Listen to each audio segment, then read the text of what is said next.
During the fall of my last year in seminary, I was invited to take a trip with the bishop and the cabinet and some other young clergy to South Korea.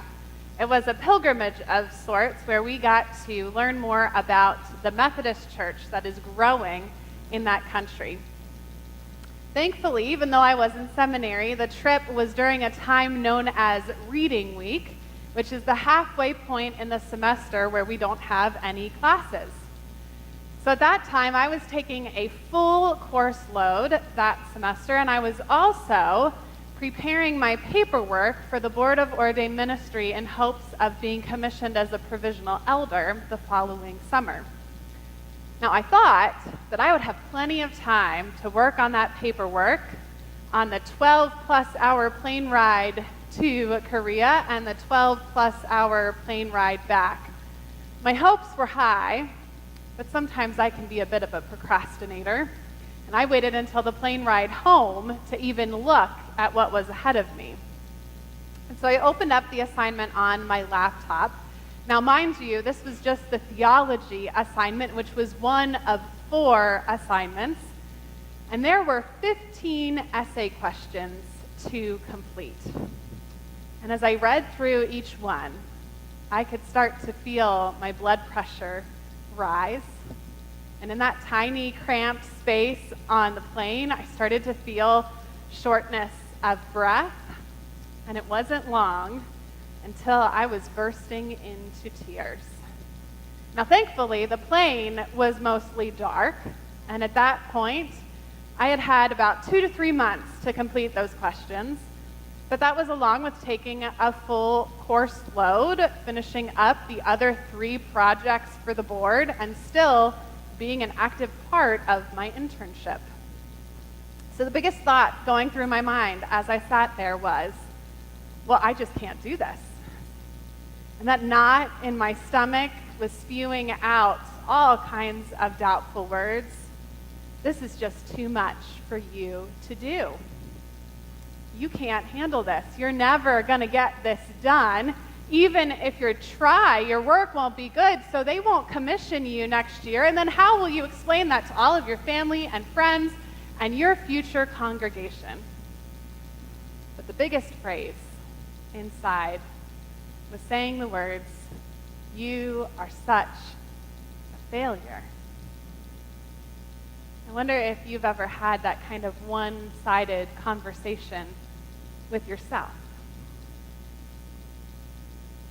Do you ever feel like the weight of the world has been placed on your own shoulders? Or when was the last time that your heart was so filled with worry that nothing could stop you from thinking of the worst-case scenario? Well, we've come now to our second week in our sermon series on the fruit of the Spirit. And in this series, we're asking the question, what do you want to be, or what do you want to be like when you grow up? Each day, we are shaping the person that we will be in the future, no matter how grown up we are. In Galatians, Paul talks about how we grow into the person that God has called us to be by bearing fruit, what Paul calls the fruit of the Spirit. And he names these 9 attributes of the fruit of the Spirit: love, joy, peace, patience, kindness, generosity, faithfulness, gentleness, and self-control. In 2 weeks, there'll be a quiz, so I hope you're memorizing these with me. I'm just kidding. Paul says that there are so many things that we are drawn to, what he calls the works of the flesh, even though we are made to be drawn to the fruit of the Spirit. And so this work of the flesh, as Paul calls it, could be seen as the opposite of these 9 fruit. So last week we talked about love, the opposite of which could be selfishness. And we talked about joy, the opposite of which is complaining. And this week we'll focus on peace, the opposite of which is worry. And we'll also focus on patience, the opposite of which is impatience. So I wonder, if I were to ask your spouse or your child or your best friend or maybe your parent how worrisome you are or how patient of a person you are, how would that person respond? The Greek word for peace that Paul talks about means a state of wholeness in which things are more than okay.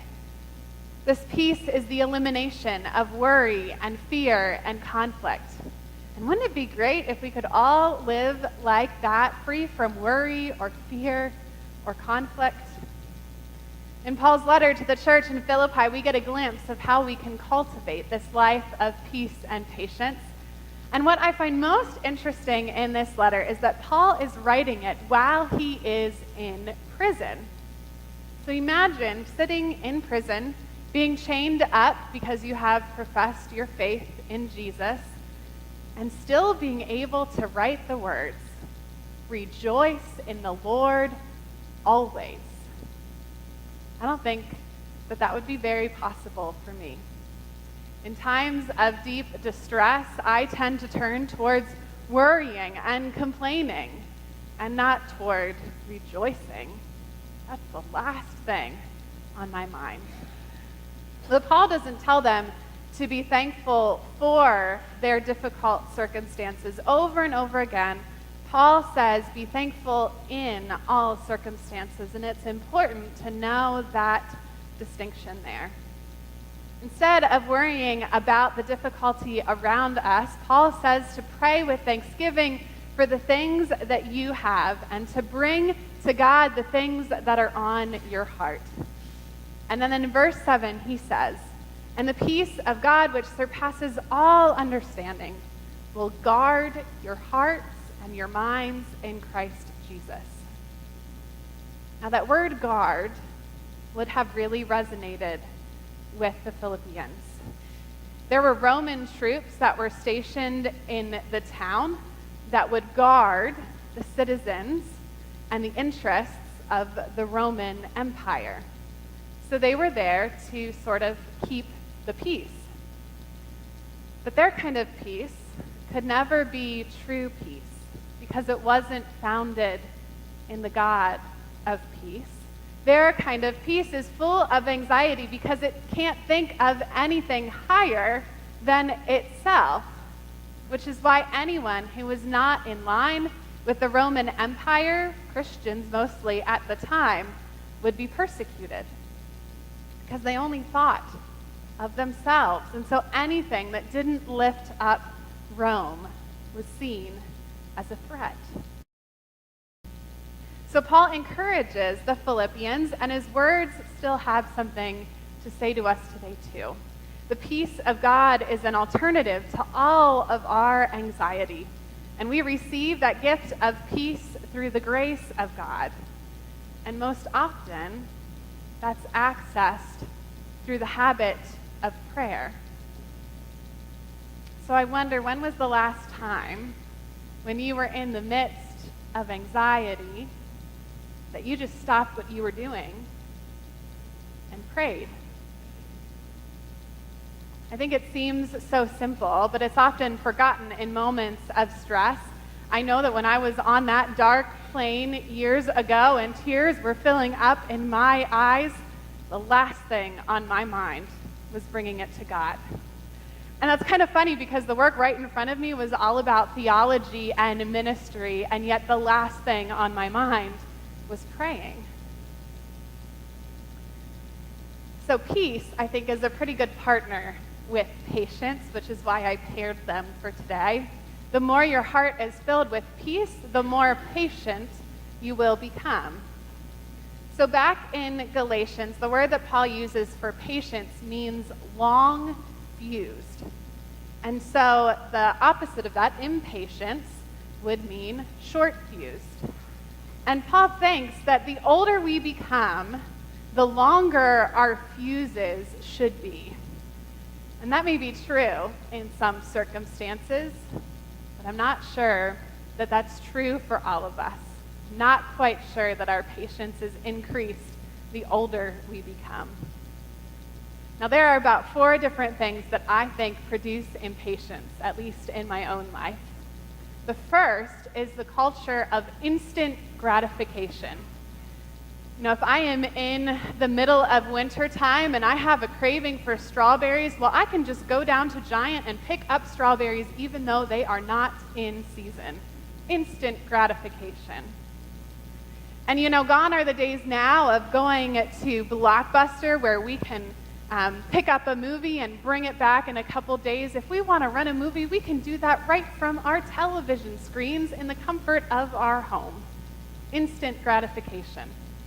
And we now have books and movies and millions of products that are right at our fingertips. And they can be at our doorstep in 2 days if we have an Amazon Prime account like I do. And they'll even ship it in 1 day if we're willing to pay enough money for that to happen. But if they don't, if we can't, if I look at a product on Amazon and it doesn't have that little Amazon Prime icon next to it, well, then I start to get a little impatient. In a world of instant gratification, we don't want to wait for anything. I think that tardiness can also be a producer of impatience. My husband is the best at planning ahead, and he likes to get to places ahead of time so that he can be on time. But then he married me. And for me, I wait until the very last minute to leave in order to get to someplace right on time. I leave myself just enough time to get there. And then I get a little impatient when I hit traffic, when somebody cuts me off, or when something happens that makes me late. It is all their fault, when really in reality, it's all my fault because I should have planned ahead. Is this resonating with anyone at all? Yes? Stress is another producer of impatience. When we are at our highest stress level, we're prone to lash out at other people and have a short temper. On my longest and most stress-filled days, I've learned that I need to come home and just be quiet, or else I may be short-tempered and say something that I regret. But lastly, and studies have shown this, that the number one producer of impatience is narcissism. How often do we get impatient when someone else slows us down? How often are we impatient when someone inconveniences us, or when someone doesn't do something the way that we want it to be done? I don't know how many times I have thought to myself, why can't they just understand what I'm trying to say? Why can't they just agree with me and know that I am right? It's so easy to be impatient because we want things our way. But you see, that can also be a dangerous road to get on. Because when we start to get into that mindset of wanting things our way, we can then start to think less of other people who think differently from us. And the more that we think less of others who think differently from us, the easier it is to think less of those who are different from us. There's a group of white nationalists right now in Washington, D.C., who are together for what is known as the second, hopefully not annual, but maybe Unite the Right rally.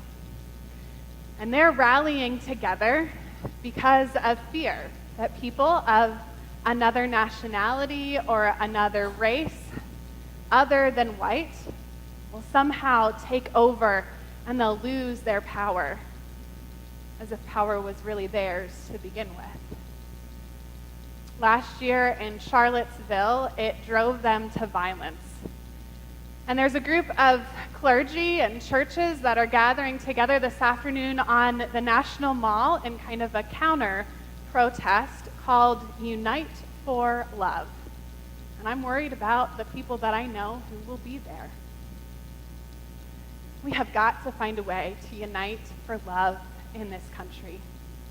Even when we disagree, and even when we'd rather just complain and lose our temper and look down at those who are different from us, who are known as the other to us.